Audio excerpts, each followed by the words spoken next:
battered by tiny sledgehammer teeth. The light green crunch grinding the shell-shaped leaves into pieces small enough to swallow, not to mention the esophageal gulp echoing down to the bottom of a starved belly, satisfied with a $5 meal.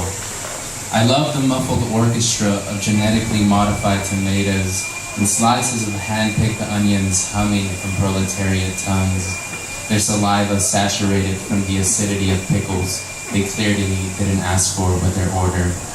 Then there's the mushy rhythm of charred ground beef swishing back and forth in their open mouths, their wet palates savoring the nutrients processed in high-temperature centrifuge tubes. Slowly, the symphonic slurp of soda serenades the ears of every patron waiting in line, while those empty 32-ounce styrofoam cups, built to hold an ocean of high-fructose corn syrup, fill up straight to the top and flow off the rim like waterfalls of sticky sweetness and potential diabetes. Of course, there's the sound of crumpled wrappers dancing inside the plastic garbage bin walls, and the sound of one blue tray slamming against another, the greasy hinges of glass doors swinging wildly every few seconds, and the chiming of capitalism from cash registers on the front counter.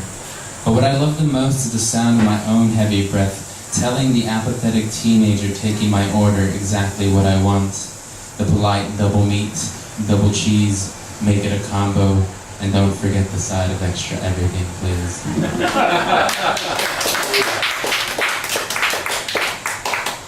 The second poem is told from a female perspective. It's called a blind date, and there's a term in here towards the end. It's called the term is vagina dentata, and if you guys don't know what that is, it's sort of a folkloric symbol of a woman having teeth on her vagina, and it's meant as a castrating symbol for men. So here it is. Blind date. I knew the date had gone to shit right when we exchanged introductions, when he compared my body to that of his mother and a sexy mail-order Russian bride. But hey, I couldn't fault the man for being honest. Couldn't let him think he was not being chivalrous by offering to buy me dinner, by not so subtly begging me to drink at least one glass of wine.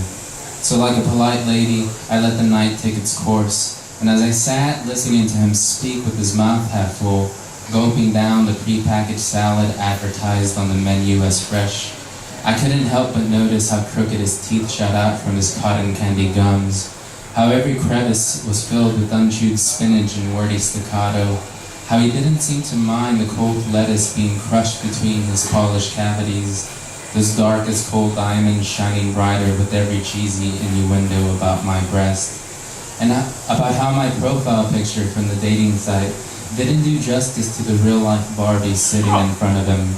And like the sweet-talking bullshit spewed from his lips, I could almost smell the neglected decay maturing on his enamel, the jaundiced tartar building up with every bite of melted lasagna, every piece of cheesecake our mouths shared back and forth between one fork, every attempt to tell me I'm beautiful. As he escorted me to the parking lot that night, his hand flirting with the borders of my back and ass, I could almost taste his run-on sentences in the muggy air, almost savor the plaque staging a coup across his teeth as he leaned over for his reward, his squeeze, his puckered lips like a shriveled wet sponge, my open mouth a vagina dentata waiting for his kiss.